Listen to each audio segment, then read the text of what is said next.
एक और बड़ी खबर, शरद पवार का अजीत को खुला चैलेंज। शरद पवार ने ये अजीत पवार को खुला चैलेंज दिया है कि एक बार फिर से पार्टी खड़ी करके दिखाएंगे। शरद पवार दावा करते हुए नजर आ रहे हैं कि जनता का समर्थन उनके साथ है और बीजेपी ने सत्ता का मिसयूज किया। साथ ही साथ उन्होंने बीजेपी पर यह आरोप भी लगा दिया कि सत्ता का मिसयूज कर रही है बीजेपी और आज उन्होंने शक्ति प्रदर्शन भी इसे लेकर किया है। लेकिन ये पावर का गेम क्या है, ये पावर आखिर कहां पर बढ़ी हुई दिखाई दे रही है और कहां कम, इस पावर गेम की पूरी इनसाइड स्टोरी आपको मैं इस स्क्रीन के जरिए समझाने की कोशिश करती हूं कि आखिर ये पूरी इनसाइड स्टोरी क्या है। सबसे पहले तो आप इसके किरदार समझिए कि कितने किरदार हैं। किरदार नंबर 1 अमित शाह, दूसरा किरदार अजीत पवार, तीसरा किरदार एकनाथ शिंदे, चौथा किरदार है प्रफुल्ल पटेल और फिर वहां पर पांचवा किरदार जो है वो है देवेंद्र फडणवीस। इस पूरी इनसाइड स्टोरी के इर्द गिर्द, इस पावर गेम के इर्द गिर्द ये वो प्रमुख 5 चेहरे हैं जिन्होंने ये पूरी पटकथा लिखी है और इसके पीछे की भी स्टोरी आपको आगे समझ आएगी कि आखिर ये किस तरीके से मैं कह रही हूं।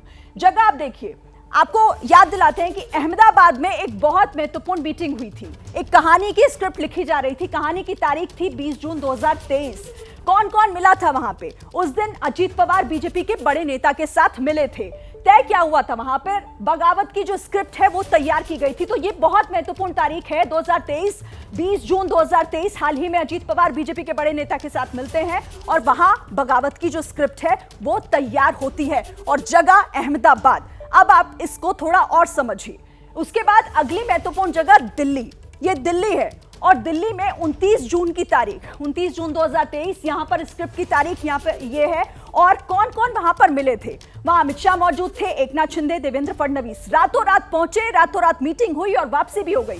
एनसीपी में 2 फाड़ की स्क्रिप्ट पर वो फाइनल मुहर लगी थी, यानी कि अहमदाबाद में जो लिखी जा रही थी 29 जून को कौन जब ये मिले तो वहां पर इस पर फाइनल मुहर लगी थी और सब कुछ तय हो गया था कि अब महाराष्ट्र में क्या होने जा रहा है। लेकिन अब सवाल यह भी उठता है कि अजीत पवार को बगावत करनी क्यों पड़ी? उनके बागी होने के पीछे की वजह क्या है?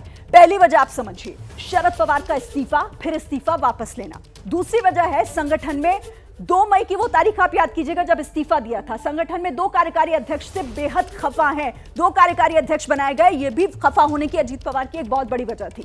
तीसरी वजह, बेटी सुप्रिया सुले को लगभग सर्वोसर्वा बना दिया गया। अजीत पवार को ये रास नहीं आया, बिल्कुल पसंद नहीं आया। चौथी वजह, पटना की बैठक में जाने से पहले शरद पवार ने सलाह नहीं ली। अजीत पवार इससे काफी नाराज थे। तो ये वो वजह रही जो बगावत करने पर यहां पर सीधे सीधे जो अजीत पवार हैं वो उतारू हो गए और उसके बाद उन्होंने बागी तेवर अपना भी लिए और शपथ भी ले ली। लेकिन ये इनसाइड स्टोरी और इसके मायने क्या हो जाते हैं? जैसे ही घड़ी का काटा दोपहर 2:30 पे आए, बबीता जी का दिल सास बहू साजिश के लिए मचल जाए। और ये है इनकी बहू, पूरे दिन ऑफिस की टेंशन हो जाए गॉन जब ये करें अपना फेवरेट शो फ्री टाइम पे ऑन।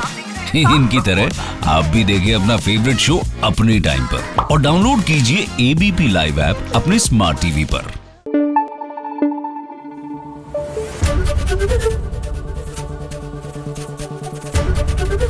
एबीपी न्यूज आपको रखे आगे।